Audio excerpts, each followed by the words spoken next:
விஜயகாந்த் சாரை நீங்கள் ஒரு நடிகை அவாய்ட் பண்ணவே முடியாது. சினிமாவில் இருந்துட்டு நீங்கள் விஜயகாந்த் சார் வந்து எனக்கு பிடிக்காதுன்னு நீங்கள் சொல்லவே முடியாது.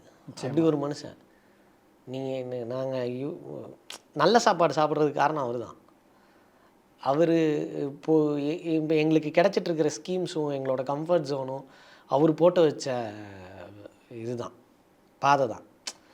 சினிமாக்குள்ளே அவர் ஒரு புரட்சியாளர் தான்.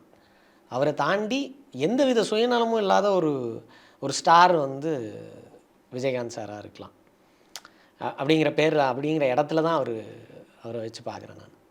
குறிப்பாக அந்த பொட்டு வச்ச தங்கக்கூடம் பாட்டு திரும்பவும் ட்ரெண்ட் ஆகி இப்போ எல்லாத்தையும் கொண்டாடிட்டு இருக்காங்க. அந்த பாட்டை ஒரு மிகப்பெரிய ஒரு புகழும் கிடைச்சிருக்கு அவருக்கு இந்த படம் மூலமாக. இன்னொரு விஷயம், இந்த படம் பார்த்துட்டு புகழ் கிடைக்கல, அவருக்கு என்ன வேணுமோ அது அவருக்கு என்ன கொடுக்கணுமோ அது உறுதியானது திரும்ப கிடைச்சிருக்குன்னு நினைக்கிறேன் இந்த படத்தை. அப்படின்னு சொல்லலாம். என்னோட வார்த்தை தான்.